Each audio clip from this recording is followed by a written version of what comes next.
أحمد يا حبيبي يا حبيبي سلام عليك. بسم الله الرحمن الرحيم.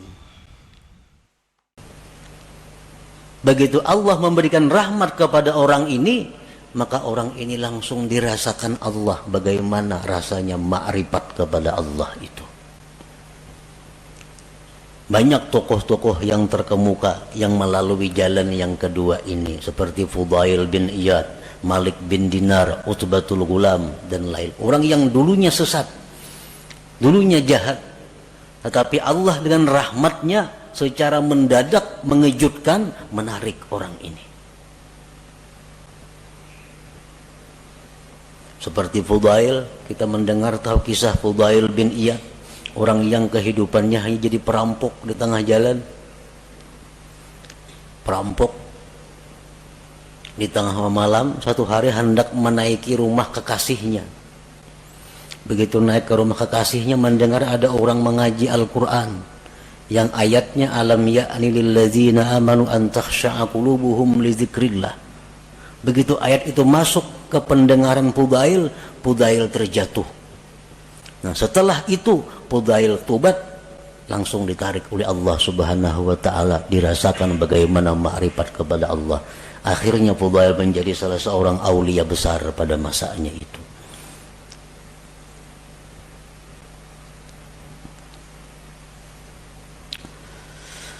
Allah menarik orang ini lisababin minal asbab allati qad la ya'lamuha illallah.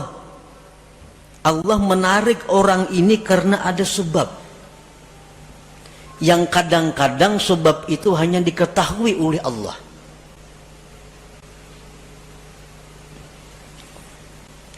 Kenapa orang ini maka ditarik oleh Allah?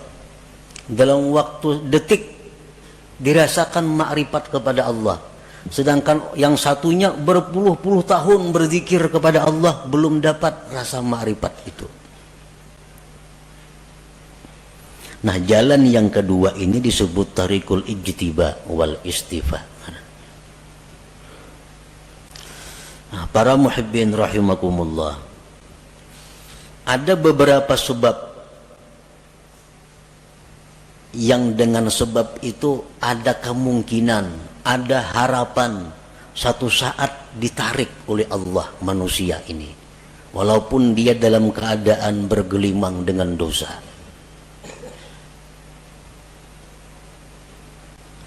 Pertama, dengan sebab ilmu. Ilmu. Orang ini pada dahulu mengaji, sekolah pesantren, ke majelis taklim, bertahun-tahun udah mengaji demikian. Pesantren tamat sekolah, timbul ke kampung bulik buntat, nah, minum arak, berjudi, berzina, pekerjaan. Nah, tamatan pesantren nih. Nah, orang seperti ini pada akhirnya satu saat ada kemungkinan ditarik oleh Allah dengan cara seperti tadi, berkat ilmu yang dia pelajari selama sekian tahun dahulu kala itu. Nah, bisa kena orang ini jatuh sakit, nah, sadar, insaf, dirasakan oleh Allah bagaimana orang yang ma'rifat kepada Allah itu. Nah, sebab ilmu. Jadi menuntut ilmu ini kada ada ruginya, tak amalakan kah, kada kah. Pokoknya bila ilmu tuh ada keuntungan. Ada keuntungan. Yang kedua, as-sakha, pemurah. Pemurah. Orang ini macam-macam maksiat dilakukannya, tapi pemurah. Pemurah. Pemurah itu dalam arti agama lain dengan arti adat. Ini pemurah dalam arti agama. Artinya orang yang menyumbangkan kekayaannya di jalan yang benar. Ada orang sakit dibantunya, ada orang kesusahan dijulunginya duit, ada orang saleh diberinya duit, ada orang ini dikasihnya duit. Pemurah. Padahal kelakuannya sembahyang tapi sembahyang orangnya, berjudi mau, minum arak mau. Nah orang ini satu saat nantinya ada harapan kada pasti juga, ada harapan bisa ditarik oleh Allah. Nah, bisa ditarik dengan pemurahnya itu.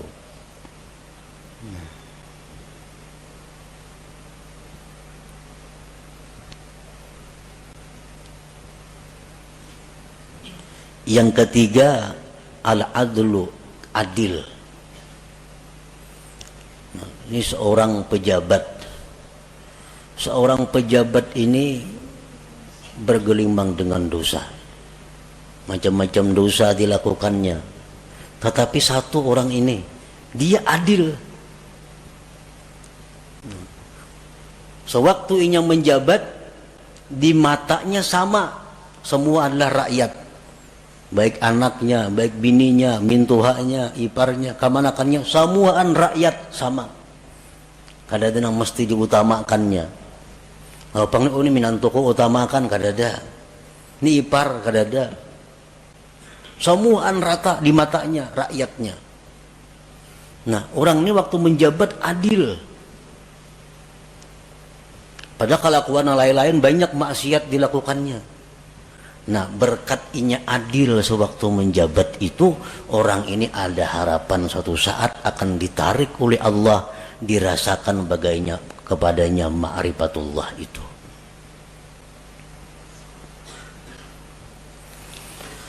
Rasulullah sallallahu alaihi wasallam bersabda, tajawazu an dzambis sakhi wa zallatil alim wa satwatis sultanil adil fa inna Allah akhadha bi yadihim kullama asara asirun minhum, akhrajahul khatib. Ujar Nabi kita, maafkanlah kesalahan orang-orang alim, orang-orang pemurah, raja-raja, penguasa-penguasa yang adil itu, karena Allah memegang tangan mereka. Bila mereka tergelincir, Allah yang akan menarik mereka.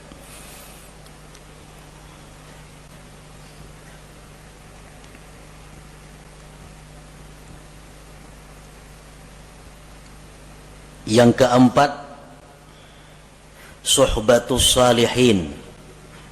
Orang ini bersahabat dengan orang-orang saleh, dekat dengan orang saleh. Padahal kelakuannya bila cerita pisah orang saleh macam-macam, tapi nya dekat dengan orang saleh. Ada orang saleh di sana, kenal, dekat lawan inya. Ada orang saleh di ujung sana, kenal, dekat lawan inya. Pokoknya di mana orang-orang saleh dicarinya, didekatinya. Padahal kelakuannya orang nih macam-macam maksiat diperbuatnya. Tapi kalau urusan orang saleh, wahnya paling dekat sudah. Nah, orang ini satu saat nanti bisa ditarik oleh Allah untuk merasakan bagaimana ma'rifatullah itu. Rasulullah SAW bersabda, almar'u ala dini khalilih. Seseorang itu atas agama orang yang dikasihinya. Waqad qil, dikatakan orang, man sahibal akhyar ja'alahullah minal akhyar wa in kana minal asrar. Orang yang dekat dengan orang baik itu akan dijadikan Allah dia orang baik, sekalipun dulunya orang yang jahat.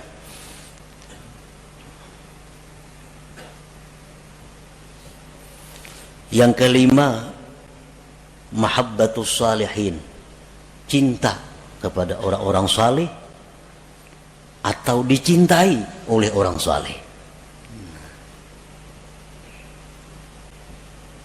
Inya ini katuju lawan orang-orang baik, hormat lawan orang-orang baik, cinta lawan orang-orang baik.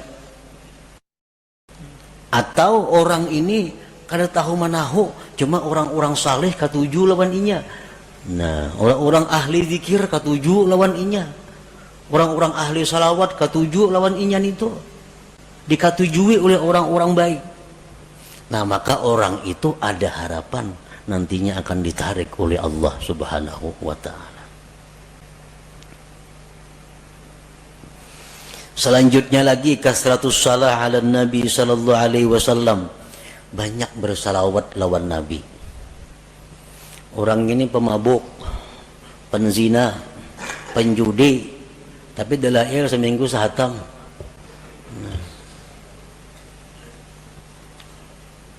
Mulut Habsi kemana terdengar datanginya ketujuh, kisah-kisah Nabi ketujuh, tapi maksiat jalan terus juga. Salawat selalu dibacanya. Nah, orang seperti ini ada juga harapan satu saat kaina dikembalikan oleh Allah, ditarik dan dirasakan ma'rifatullah itu. Di antara sebabnya lagi nasabun thayyib, keturunan yang baik, aba'u sulaha, abah-abah, kakek nenek orang-orang saleh.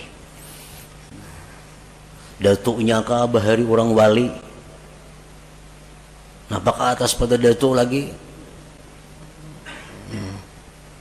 yang 7 turun sudah orang wali bahari sidin itu. Nah, cucu-cucunya ini ada yang nakal macam-macam, tapi akhirnya kayaknya bisa ada harapan cucunya itu insaf dan ditarik oleh Allah Subhanahu wa taala berkat doa-doa daripada orang-orang dahulu, kakek moyang nenek moyangnya itu. Nah, jadi itu bagian daripada sebab-sebab yang dengan sebab itu Allah menarik seseorang ini menjadi kekasihnya dan dirasakannya bagaimana ma'rifat kepada Allah Subhanahu wa taala itu. Nah, para muhibbin rahimakumullah, setiap manusia yang beriman kepada Allah dan mempunyai keinginan yang tinggi, kehormatan yang tinggi, dia pasti ingin mendapatkan yang disebut ma'rifatullah itu. Bagaimanapun kelezatan yang ada di dalam dunia, bagaimanapun ada kemewahan yang ada dalam dunia, bagaimanapun keindahan yang ada dalam dunia, kalau seseorang itu sudah merasakan bagaimana ma'rifatullah, ma'rifat kepada Allah itu, maka semuanya akan hilang. Kada akan bisa dibanding dengan bagaimana indahnya, lezatnya, bahagianya orang yang ma'rifat dengan Allah itu. Nah, sebahagian manusia ada yang berusaha untuk berkenalan dengan Allah. Sebagian manusia ada yang Allah menarik untuk berkenalan dengannya. Yang pertama disebut suluk, yang kedua disebut jazab ngarannya. Kedua-duanya itu adalah mulia, kedua-duanya adalah sesuatu jalan yang terpuji. Sebagian ulama ada yang mengatakan bahwa yang ditarik oleh Allah itu lebih afdal daripada orang yang menjalani jalan suluk atau jalan hidayah wal inabah tadi. Nah, para muhibbin rahimakumullah, mudah-mudahan Allah Subhanahu wa taala membukakan hati kita pintu ma'rifah kepada Allah Subhanahu wa taala sebelum akhir hayat kita. Ahmad ya habibi ya habibi